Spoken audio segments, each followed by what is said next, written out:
First, you have some time to look at questions 1 to 5.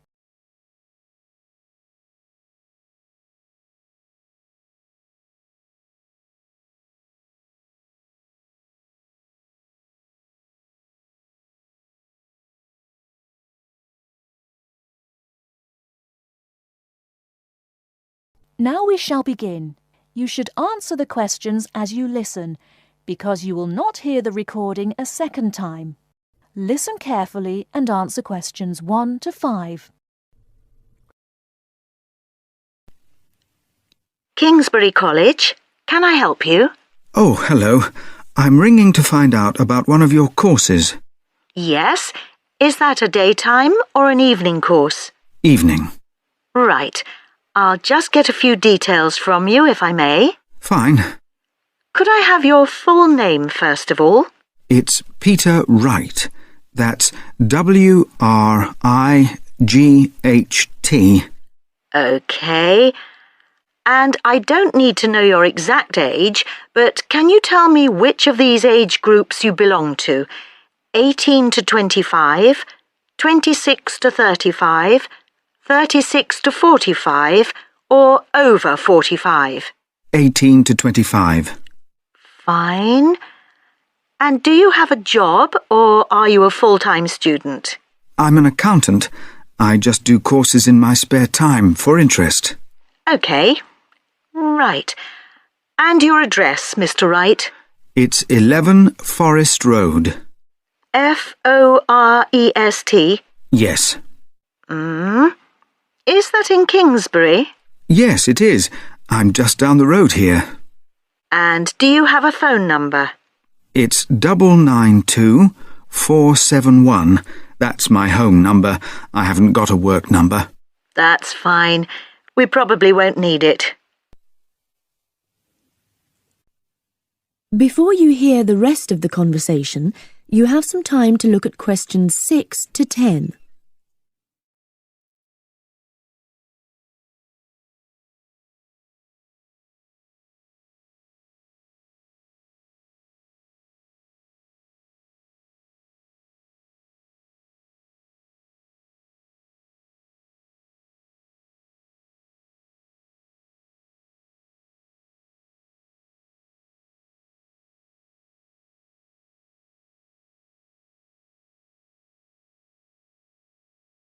Now listen and answer questions 6 to 10. Now, you want to register for a course. Yes, cookery. Do you happen to know the exact title of the course? We've got Thai cookery on Wednesdays, or Mexican cookery on Fridays, or... Mexican. I'd like to do both, but I'm busy on Wednesdays. OK. Well, you can always do the other one next term, I suppose. Now, do you know when it begins?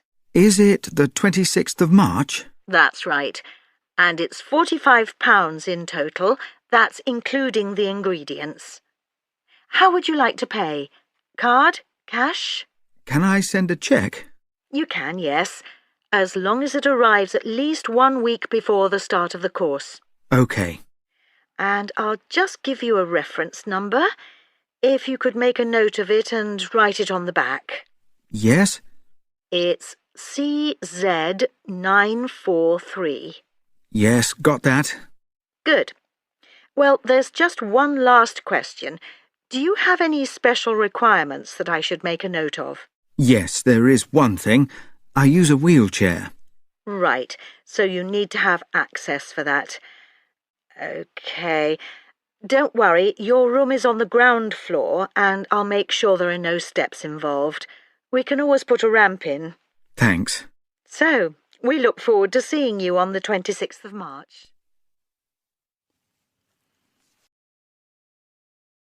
That is the end of part 1. You now have half a minute to check your answers.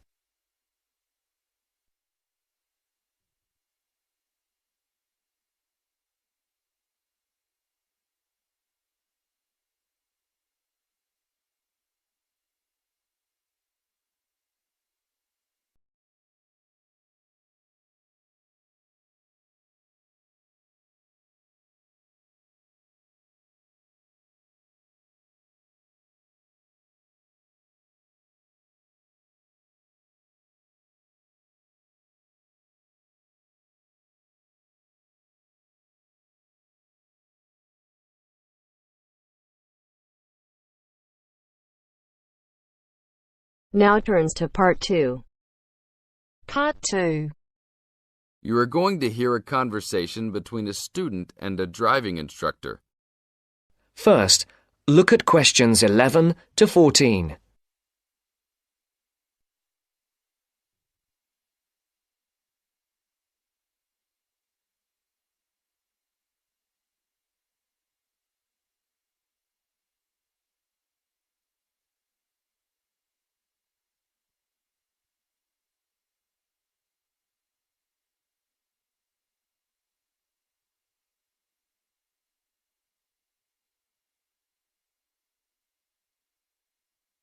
Listen carefully. Hello, I'm going to be your driving instructor today. Are you ready to begin? Hi, hope you don't mind. It's my first time driving a car. Of course not. That's my job. I teach people like you how to become a safe and responsible driver. So let's begin. Remember, the most important rule of driving: safety first. There are some steps to follow. First, you should put on your seatbelt. You should always remember to do that. In case of an accident or emergency, having a seatbelt on is of utmost importance. Okay, I have my seatbelt on. Now what should I do? Start the car. Good. Now make sure that the steering wheel is in the proper position and that your seat is not too far or not too close to the pedals. I'm all ready to go. Should I shift into first gear? Don't forget to put the parking brake down. You don't want to drive with that up. Oh yeah, I almost forgot. If I have the parking brake on, I won't be able to accelerate. Yes, that's right. Now put the car in reverse and slowly back out of the parking space. Good. Put the car in first gear. When should I shift? Is it better to shift slowly or quickly? You can shift whenever you feel is appropriate. This means shifting should occur smoothly. Do not shift too slowly or you will stall. Shifting too fast will waste gas. Shifting is simple.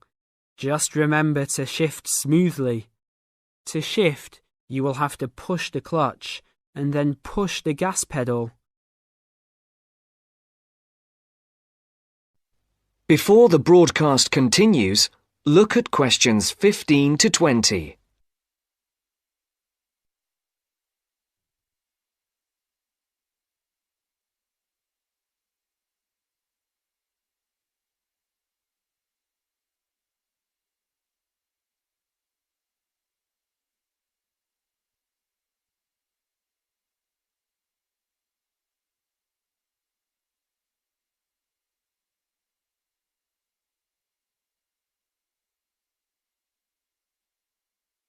You will now listen to the second part of the talk.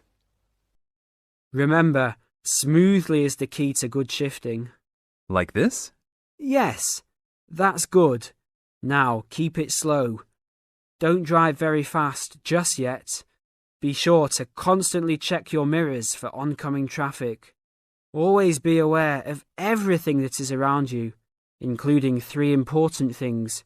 Remember these 3: people crossing the streets, other cars, and bicycles riding next to you. What should I do if I see a yellow light? Well, it's always better to brake instead of trying to run it. But if you're travelling at a speed where it's impossible to stop in time, then you should try to make it across the intersection. But remember, you should always try to stop. It's the safest way to avoid an accident. Even if I have to brake very suddenly? Yes, even if you have to brake suddenly. What about if a driver behind me is going a lot faster than I am? You should always be ready to move to a slower lane if a driver behind you is forcing you to go faster than you are comfortable with. Never try to speed up to accommodate a faster driver. You could risk an accident or a speeding ticket. It's better to let him go. That sounds like good advice.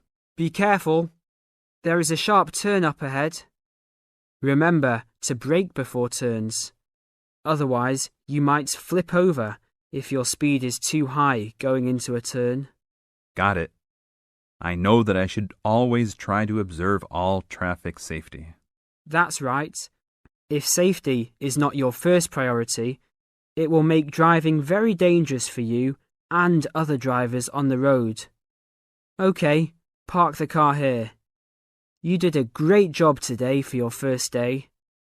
I'll see you in 3 days. Thanks so much. I will see you then.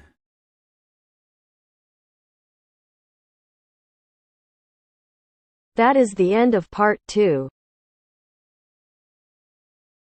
You now have half a minute to check your answers.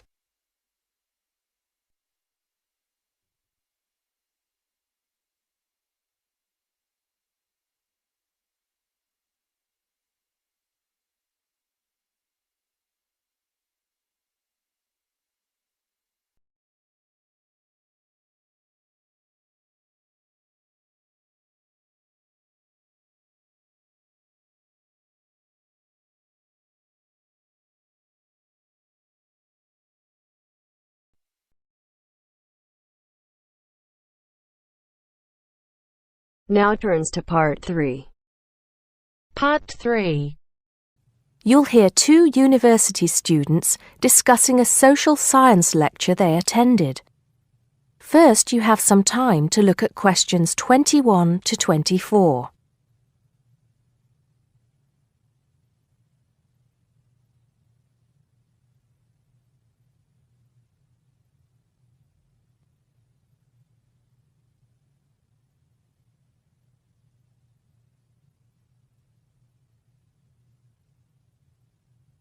Now listen carefully and answer questions 21 to 24. Did you go to the first social science lecture yesterday? Yeah. Didn't you see me there? No. I was trying so hard to understand the lecturer. What didn't you understand? A lot of it, really. For example, he said we needed to study history as part of the course, but I didn't get why. You probably missed it. He said early on that we need to learn from our past mistakes. Right. But he also said we need to put ourselves in the place of our ancestors. Why is that? I think the point is that it's not enough to know how they lived and what they did. We need to know what they thought. I see. And I've written transferable skills in my notes next, but I have no idea what that means. If you study social science, you learn skills that you can use in a job. Oh, right. Is that all? Okay, but why is that? The point he made was that in studying social science, you use a flexible and adaptable approach to learning. Before you hear the rest of the conversation, you have some time to look at questions 25 to 30.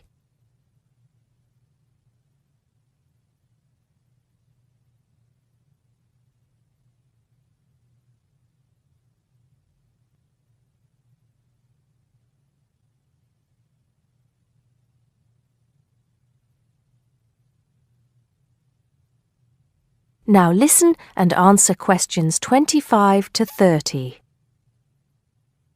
He also kept mentioning all the other subjects we will need to study as part of the course. I didn't write them all down, did you? Some of them. I think I can make sense of my notes. The first one was anthropology, which he said would cover prehistory and archaeology as well. Okay. Then there's economics. I wrote down that this was not meant to mean that we will spend all our time looking at economic theory, but more that we need to see how humans behave.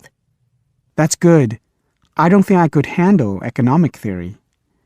He said something about education too, didn't he? Yeah. He said we'll be looking at how cultural information is handed down from one generation to the next through teaching children. He said we'd be focusing on geography too, but I can't really remember which aspects. Can you? I noted it down, I think. Here we are, yes, particularly in relation to urban planning. It's law that I got confused about. I didn't understand why he linked that to economics. I think he meant that laws affect the way wealth is distributed. That makes sense. Now, what are the science wars? Okay, I did get that. The science wars are about how social science collects information. In sociology and social work, and in social science generally, they can only study patterns of behavior and observe. If you compare that to the way scientists work in physics or chemistry, it's very different because they use specific experiments that can be tested and which give concrete answers. Social studies is often accused of being unscientific. That's all. Okay. But it still looks like a good course, doesn't it? You don't have any regrets, do you?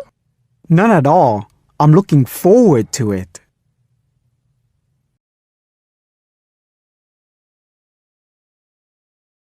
That is the end of part 3.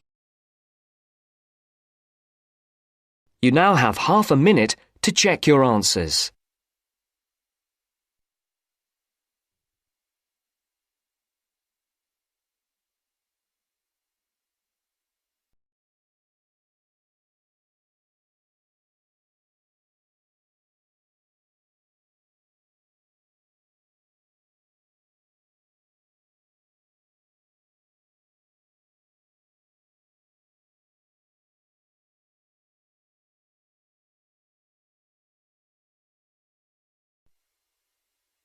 Now turns to part 4.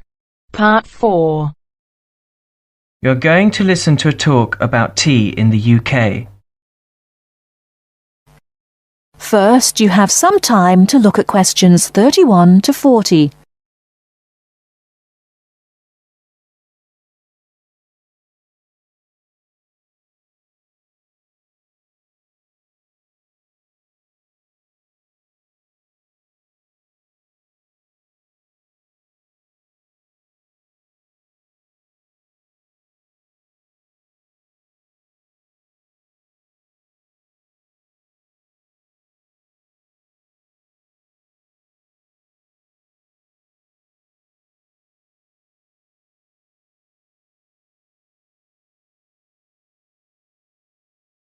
Now listen carefully and answer questions 31 to 40. During the 1930s, there was a popular song which had the title "Everything Stops for Tea," and to millions of British people, a restful cuppa is still an ideal way to relax for a few minutes from the rigours of the day. The English custom of drinking tea has its roots in the 17th and 18th centuries. When first imported to Britain, the exotic cha, or cha, as the Chinese tea was variously called, was considered a man's drink to be enjoyed with colleagues at London coffee shops. These were popular meeting places for many walks of life: politicians, lawyers, poets, actors, and writers. Many London clubs began in this manner, and the famous Lloyd's Insurance underwriters started out as Lloyd's Coffee House. In 1706, the first coffee house that offered tea was Tom's Coffee House, owned by Thomas Twining. He realized that he needed to introduce an added attraction to compete with the many other coffee houses in London, and tea was rare, exotic, and extremely expensive. With these credentials, tea became an exclusive drink and enabled Twining to open a tea shop under the sign of the Golden Lion in the Strand. By the 18th century, the ladies of the more affluent classes were going China mad, using tea as an excuse for displaying their extravagant purchases of Chinese porcelain and Dresden tea sets. A comprehensive tea tray would consist of a teapot and stand, teacups and saucers, sugar bowl, milk jug, and basin for discarded tea and tea leaves. Tea was still expensive and kept in locked tea caddies. Skilled craftsmen fashioned caddies of carved inlaid woods fitted with crystal and precious metals. To ensure the servants weren't tempted by this priceless commodity, the caddy was kept locked, and only the mistress of the house held the key and prepared tea when guests came to visit. No well-brought-up young Englishwoman could consider herself socially acceptable unless she knew how to brew a proper cup of tea. As the 18th century progressed, changes in commerce and working hours resulted in the main meal of the day being taken much later in the evening. The prospect of lasting from breakfast until evening did not appeal to the Duchess of Bedford, who is usually credited with being the first to alleviate late afternoon hunger pangs by introducing a small 4 o'clock meal served with tea. With time, the light, wafer-thin toast or delicate white bread gave way to exotic fillings like tomato and egg, cucumber, chicken, or potted shrimps, followed by buttered scones, crumpets, or elegant pastries. The popularity of tea continued to spread, but it was not until 1839 that the first shipment of Assam Indian tea was landed in Britain. A healthy trade with India was soon established, and tea clippers, like the Cutty Sark, now a museum in a dry dock at Greenwich, were reaching the peak of their sailing days. In 1879, the first limited shipments of Ceylon tea began to arrive, and by 1880 this had been firmly established alongside Indian and China teas, giving the broad range of teas that are available today. There have been few changes in 3 centuries of tea trading. London is still the centre, and indeed Twinings still has a shop on the site of the original Tom's Coffee House at 216 The Strand. The name Twining has been linked with tea for over 280 years. Indeed, it was Richard Twining, in his capacity as chairman of the dealers of tea, who in 1784 persuaded Prime Minister William Pitt to reduce the high tax on tea, making the beverage more accessible to the general public. That is the end of part 4. You now have half a minute to check your answers. Thank you for using IELTS listening test. There is a good news for you guys. Now you can practice unlimited speaking tests on our application Baby Code. I know some people will say कि मैं तो अपने friends के साथ practice कर लेता हूँ, मैं अपने इंस्टीट्यूट में रोज टेस्ट देता हूँ या मैं मिरर के सामने प्रैक्टिस करता हूँ, लेकिन रोज 1 या 2 टेस्ट देना is not enough to clear IELTS और आपके फ्रेंड्स और मिरर आपको वैल्यूएबल फीडबैक कभी नहीं दे सकते। लेकिन अगर आप बेबी कोड एप्लीकेशन यूज करते हो तो आप कहीं भी और कभी भी अनलिमिटेड टेस्ट दे सकते हो। बेबी कोड पे प्रैक्टिस करना is like having a personal teacher. App will take exam like a real examiner. After test, you can check your grammar, fluency or pronunciation mistakes. Even you can check your band score. This app will provide you free test every day. So do not forget to try. Link in the description. But if you need more test access, it will just cost you $3.99. Wait, if you use my promo code IELTS50, that will give you even more 50 rupees discount. Now it's like a one-time meal money, but this will help you to crack your IELTS exam.